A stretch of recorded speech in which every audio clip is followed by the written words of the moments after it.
एक पल के लिए सोचिए, अगर आज आप बिना डरे अपनी बात कह पा रहे हैं, अगर आज आप अपना कैरियर चूज कर पा रहे हैं, अगर आज आप अपनी पहचान खुद बना पा रहे हैं, तो इसका क्रेडिट सिर्फ आज़ादी को नहीं बल्कि संविधान को भी जाता है। 26 जनवरी सिर्फ एक नेशनल हॉलिडे नहीं है, ये वो दिन है जब भारत ने दुनिया को बताया हम अपने कानून के साथ खड़े हैं। रिपब्लिक डे हमें सिर्फ प्राउड नहीं कि अवेयर सिटीजन बनने का मौका देता है। बहुत लोग पूछते हैं कि 15 अगस्त और 26 जनवरी में फ़र्क क्या है। 15 अगस्त ने हमें अंग्रेजी हुकूमत से आज़ादी दी थी, लेकिन वही 26 जनवरी ने हमें अपनी हुकूमत चलाने का अधिकार दिया। इस दिन भारत ने यह डिसाइड किया कि ये देश किसी एक व्यक्ति के हाथ में नहीं होगा, बल्कि संविधान के नियम से चलेगा।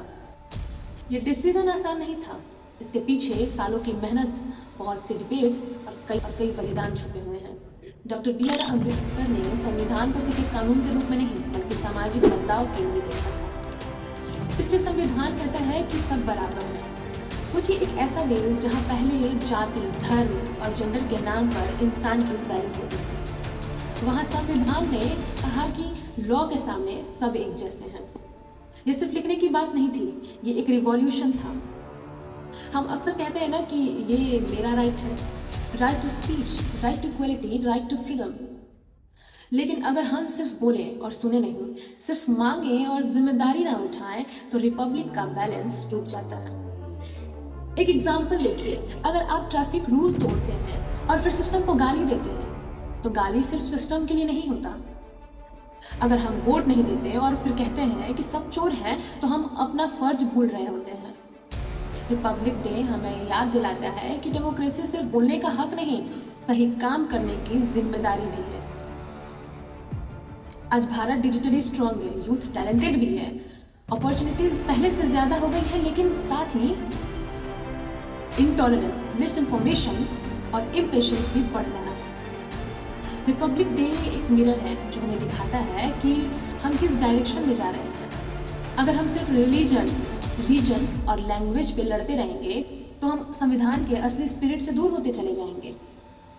सोचिए, एक देश जहां 22 ऑफिशियल लैंग्वेजेस हैं, 1000 से ज़्यादा बोलियां हैं और हर 200 किलोमीटर पे कल्चर बदलते जाता है, फिर भी हम एक देश हैं। ये कोई एक्सीडेंट नहीं है, ये संविधान की वजह से ही है। इसलिए रिपब्लिक डे का मतलब है डिफरेंस को रिस्पेक्ट करना और यूनिटी को प्रोटेक्ट करना। अगर आप एक स्टूडेंट हो तो सिर्फ एग्जाम क्लियर करना गोल मत रखो, सोच को डेवलप करो, क्वेश्चन पूछो और समझने की आदत डालो। और अगर आप वर्किंग प्रोफेशनल हो तो सिर्फ सैलरी के लिए काम मत करो, बल्कि एथिक्स रखो, क्वालिटी रखो, इंटीग्रिटी रखो। और अगर आप कंटेंट क्रिएटर हो तो सिर्फ व्यूज़ के लिए नहीं, वैल्यूज़ के लिए कंटेंट बनाओ, क्योंकि रिपब्लिक तब स्ट्रांग होती है जब उसका यूथ रिस्पॉन्सिबल होता है।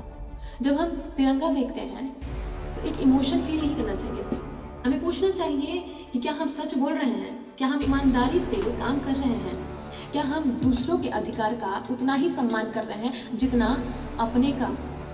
अगर हाँ, तो तिरंगा सच में ऊपर लहरा रहा है। आज रिपब्लिक डे पर मैं आपसे सिर्फ ये नहीं कहूँगी हैप्पी रिपब्लिक डे, मैं कहूँगी कि आप सोचो, समझो और जिम्मेदारी लो। अगर आप मानते हो कि भारत सिर्फ हिस्ट्री से नहीं, हमारे प्रेजेंट से बनता है, अगर मानते हो कि देशभक्ति एक नारा नहीं बल्कि रोज का बिहेवियर है, तो इस वीडियो को लाइक करो, शेयर करो और कमेंट में लिखो, I am a responsible Indian. Subscribe the Aastha voice, क्योंकि यहाँ बात होती है सिर्फ जज्बात की नहीं बल्कि समझदारी की भी। जय हिंद, संविधान जिंदाबाद।